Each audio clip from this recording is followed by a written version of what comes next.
let's get to what's happening. And it is he's calling it the big, beautiful bill. Is that what he's calling it? Even though it's a big, ugly mess. It contains all of this hidden pork. I mean, Elon Musk really had it right. What did Elon Musk call it? Giant. What did he say? He said that the budget betrays the American people. And Musk said, you should fire all the politicians who voted for Trump's budget. I believe he called it, what did he call it, Kim? A disgusting abomination. Exactly. This massive, outrageous, pork-filled congressional spending bill is a disgusting abomination. Shame on those who voted for it. You know who you are. You know you did wrong. You know it. It's interesting because there are a lot of those in the Senate who might vote against it under normal circumstances, but they really feel quite pressured by Trump not to. Now, the pressure now, and this is what's fascinating about this, I think, in one way, is significant through Musk. Musk has money to primary a lot of these people. So you end up with sort of a corresponding pressure the other way, not to get too drawn into supporting Trump blindly. But has Musk threatened to do that? No, but it's implied, I think. So, Rand Paul posted, I want to see the tax cuts made permanent, but I also want to see the $5 trillion in new debt removed from the bill. At least 4 of us in the Senate feel this way. That's a key number, 4.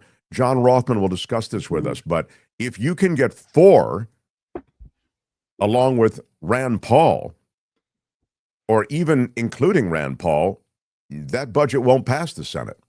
Well, they were saying they can't afford to lose 3 votes. So if 4 go for it, it's cooked, right? Exactly. Yeah. So, and he was getting pushback on X, which is his platform, the old Twitter, the social media platform. And he, Musk I'm talking about, responded to a lot of that pushback. And he said, okay, let me get this straight. The GOP are out there, 1, spending millions on luxury hotels in Ukraine. 2, not voting on any DOGE cuts. 3, spending 60% of their time on vacation. 4, not codifying executive orders. Is this, quote, major reform the American people voted for? Now, you and I probably wouldn't be cool with these DOGE cuts anyway being codified in some way. But I'm just speaking to the fact that now Musk, I think, has gotten the cold slap in the face about Washington. It's transactional, it's politics, and you're getting left at the curb because kind of you've outlived your usefulness. I'll get back to that in a second. I think a big part of what's going on with Musk is not anything more than a guy who feels like he was washed out before he wanted to be washed out. Isn't that right, Kim? I mean, he really wanted to continue in the administration, even though by law he had to be eased out of the American administration by, again, the provisions of this sort of temporary status he had as a government employee. I don't know if that's the case, if he felt tremendous pressure from Tesla and his businesses to refocus. They saw what the public work and his reputation was doing to the bottom line of businesses, and he may have felt like, I got to get out of here. Well, let me then just put a fine point on it. He has said, I mean, it's been said in the administration. Now, this might have just been dirtying it up, and it might be, as Kim has said, that he just felt on his own he had to get back to Tesla. He definitely had a stink on him. DOGE had a stink on it, and Musk was polling poorly. That's kind of what I wanted to get to. So Trump may have felt like, you're outliving your usefulness for me. I got your money. I gave you access to government. You slashed a bunch of these government agencies, dismantled a bunch of them. In the case of USAID, it's essentially gone. And in doing that, I've also given you access to Americans' data. I mean, I don't really know what you're doing, Elon. I'm sure it's Trump's view. He doesn't care. Trump's busy selling his meme coin, figuring out the resort deal in Vietnam, the resort deal in the Middle East. As I say, he's working all of this self-enrichment in between golf games. That's what Donald Trump is doing. But what he did do is give this guy, who's not really even a government employee, he's never had a day of public service in his life, Elon Musk, he gave him the keys to the kingdom. So he and his little bro-ish friends, 18 to 26 years old, go in there, they literally move into government buildings, and they cull the databases of all of these different agencies in ways that we'll just never really understand or have the specifics on. So they have all that data. They've scraped all that data. And we know it because we've heard it from firsthand accounts of what was going on. So I feel like that was going on for a while, but as DOGE got the stink on it, Kim, was my point, Musk began to be a problem for Trump. And while Musk wanted to continue, again, this is what reports are, Trump and the administration kind of wanted him to wrap up. Some of the stink of Musk was getting onto Trump, is kind of what I was suggesting. But if you look beyond the headlines and beyond sort of the clickbait of their divorce and now how he's turned on Trump, et cetera, and Trump's turned on Musk, you can see that he did have agenda items that he wanted to see through. Albert, put that graphic up. And these are a few of the agenda items that Musk wanted to see happen. He wanted that electric vehicle tax credit, and it was cut from the spending bill. And the ability to stay longer is kind of what I was getting at as a special government employee was denied to Elon Musk, right? Again, they washed him out for whatever reason, whatever your spin is on it. It seemed as though he wanted to stay longer. Look, he was only gaining more power by being there. So the argument somehow that, well, he'd done what he could and he was over it and Washington was just bumming him out and he had to get back to Tesla. I don't buy that argument, but maybe it's the case. He was, and this is a big one because, as you know, he picked up a bunch of government contracts just in his first couple of months doing his DOGE work. He shoehorned himself into all kinds of government organizations and all kinds of government deals so that Starlink and other things that served Musk's bottom line could be taken care of. And here is number 3 on this list.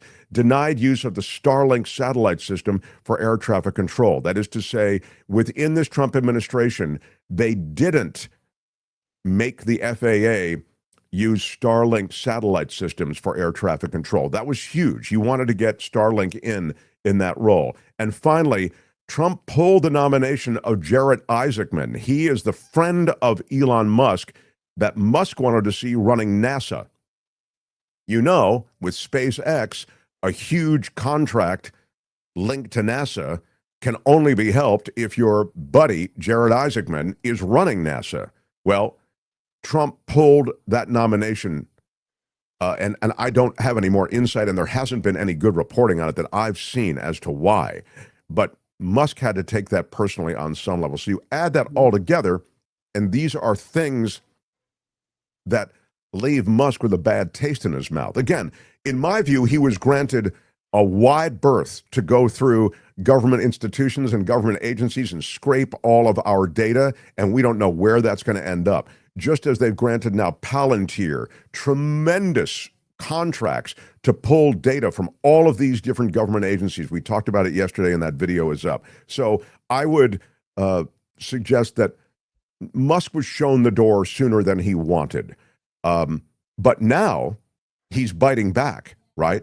So that's another reason I think he was shown the door sooner than he wanted, because if he was wanting to get away from Washington and just get away from it all, it's all leaving a bad taste in my mouth, I'm above this, I'm Elon Musk, then he wouldn't be getting involved in the rugby scrum of what's going to happen with this bill. And now he is smearing this bill and smearing those who are on Capitol Hill who are voting for this bill. It's already passed the House, and some of the House members who voted for it, like Marjorie Taylor Greene, for example, said, I didn't realize it had a provision in there that leaves AI unregulated for the next decade. Yeah. That's literally snuck into the bill. There's a bunch of stuff snuck into the bill. And that's just one thing. The fact that the president doesn't have to respect any kind of injunction on any kind of executive order and can't be held in contempt of court. That's in there too. Now, what the hell does that have to do with a budget? Nothing. That stuff is all in this huge, huge bill. You have the Mike Johnson stuff. Here's Johnson's reaction to Musk and the fact that Musk is calling this new bill utter BS and a total pork-filled waste of money. Look, let me just address the Elon controversy and tell you that I consider Elon a friend. He's obviously brilliant. I just told you we credit him with all the big changes with DOGE and everything else. It's curious to me what happened this week, and I mean, full disclosure, Elon and I had a great conversation, about a half-hour long talk on Monday this week. Monday morning, and we talked about the big beautiful bill, because I think he was trying to make a joke a couple of days earlier. It can't be big and beautiful, and I started the conversation. Oh yes, it can, my friend. It's very beautiful. So we talked about all the record level of savings. My friends, no government in the history of mankind has ever cut $1.6 trillion in a piece of legislation. We're doing that here. I mean, the extraordinary level of savings and the historic level of tax cuts at the same time, and all these great policy prescriptions. And I talked to Elon through all that and explained to him what we're doing, and that this is just the beginning of a long process of making government more efficient and effective, of cutting wasteful spending, fraud, and abuse. And you can't do it all in one bill. It took Congress decades to get to this situation. It's going to take us a little while to get out of it, but we have a very specific plan to do that. And Elon was encouraged by that conversation. It was a very friendly, very fruitful conversation together. And he and I talked about the midterm elections, and he said, well, I'm going to help. We got to make sure that the Republicans keep the House majority. We can't have the president impeached, which is what the Democrats would do on day one, as we all well know. And we've got to continue this. The Trump administration needs 4 years to do all this reform, not 2 years. The Biden administration, Biden-Harris, made such a disaster of every metric of public policy, it's going to take us more than one bill to fix it all. Elon and I left on a great note. We were texting one another, happy texts, Monday. And then yesterday, 24 hours later, he does a 180 and he comes out and opposes the bill. And it surprised me, frankly. And I don't take it personal. We don't take it personal. Policy differences are not personal. I think he's flat wrong. I think he's way off on this, and I've told him as much, and I've said it publicly and privately. I'm very consistent in that. But am I concerned about the effect of this on the midterms? I'm not. Let me tell you why. Because when the big beautiful bill is done and signed into law, every single American is going to do better. This bill is geared for middle and working class Americans, and they are going to feel the effects of it, and they're going to feel it before the midterm elections. So I have no concern whatsoever. I'm absolutely convinced that we're going to win the midterms and grow the House majority, because we're delivering for the American people and fulfilling our campaign promises, and we'll see how that happens. Yeah, so that's the rap. He's got that rap pretty well loaded, doesn't he, Kim? You ever hear that phrase, "Don't BS a BSer"? He's got this way of talking that it's kind of low and fast, almost like he's telling you a secret. But if he talks fast enough and low enough, you won't realize that he's shoveling a giant load of crap your way. I mean, did you hear what he said? Like, he's lying. He's sitting up there shoveling the crap and lying. No, it's true. What Kim says is absolutely true. And Johnson squired this through the House, and one of the keys to that is that some of these House members don't read the bill. You heard Marjorie Taylor Greene is just one of them.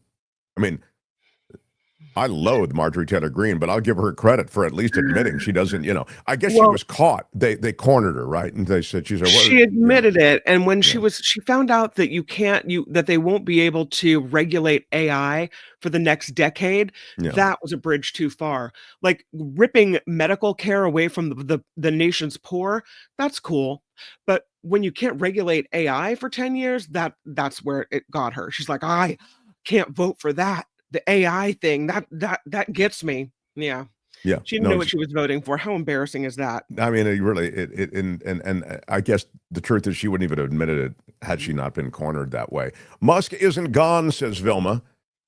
Trump said Musk is actually going to be back for some cabinet meetings, etc. That doesn't seem gone to me. I think Musk is too powerful a figure. He's too wealthy a man. His power comes from his wealth. I get it. He's got the shimmer of a successful entrepreneur on him, but it's his money that animates politics. It's his money that can be so useful to Trump and the GOP. Look at what happened with J.D. Vance. The only reason J.D. Vance is vice president of the United States is because of Peter Thiel.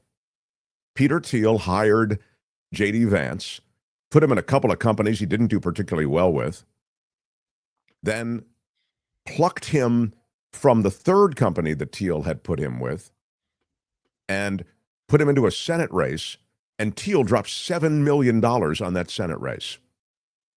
J.D. Vance won that Senate race. And from that Senate perch, he was able to leap to the vice presidency. So that's how stuff happens. If you look at it in that context, Musk is still valuable. Why would you want to, in any way, anger a guy who's got that kind of wallet? But also, that was said before he came out against the big bill full of BS, right? I mean, there may be a difference now that he's called it an abomination.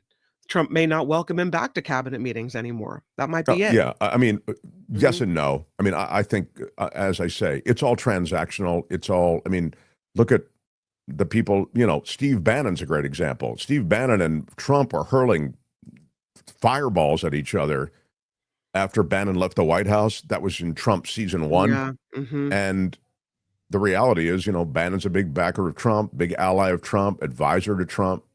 So I wouldn't close the door on Musk. It might be. I mean, you could be right that there's so much bad blood, and he's angry that he came out, that it might be the end. But I think it's not quite over. It's a sayonara, sucker. I don't know if it's sayonara sucker quite for Musk. I did want to mention, and then I want to get to John Rothman, the growth of DOGE, though, regardless of whether Musk is there, because the White House had an addendum onto the budget which puts money aside for the growth of DOGE. Remember, DOGE is a great smokescreen. It's a smokescreen for waste, fraud, and abuse, really covering cuts that they want to make and dismantling the U.S. government. That's what they want. They want to privatize a lot of things. The dysfunctionality of government actually serves the purpose of privatizing everything. You see, government can't get anything done. Let's turn it over to private industry. They get things done. Meanwhile, before these guys showed up, no one had ever missed a Social Security check. I mean, it's a fact that these agencies, while every agency and every huge government agency and private company is going to have some fraud. And I don't mean to, scoot over it at all, but it's not the essential aspect of what these federal agencies are. I think the central aspect of these agencies he's gone after, USAID, EPA, Social Security Administration. I mean, these are well-functioning government agencies anyway. So DOGE is a smokescreen because DOGE, people can still associate it with the hunting of waste, fraud, and abuse. Anyway, White House put in a budget request to increase that DOGE budget. That was in an addendum. And they want to see steep cuts to energy and environmental services. They also say they want to make cuts in non-defense discretionary spending of all sorts. Again, if you were really serious about cutting and looking for waste, fraud, and abuse, you'd start across the Potomac River at the Pentagon. There is no more wasteful institution in the world than the Defense Department and the Pentagon. But again, their DOGE plan, as they expand DOGE without Musk now, is to eliminate, with steep cuts, non-defense discretionary spending. They want a DOGE to grow. They're going to bump up the number of staff members at DOGE from about 85, 89 to more than 150. They're going to double the spending. So next fiscal year, DOGE will have more than $40 million to spend and its zeal to cut, and also $10 million for a new upgraded computer system at DOGE as well. So yeah, they're increasing DOGE, and I guess it's going to be around for a while. Yeah. I mean, they have, as Kim has said, they've staffed it. They're funding it. DOGE and the DOGE team are expanding. They're going to be given more power. And once again, as long as they're flying that flag of waste, fraud, and abuse, they can get away with a lot. So look for that fiscal spending. By the way, if you're wondering, did you say it's 45 million? From 45, they're going to increase, I believe.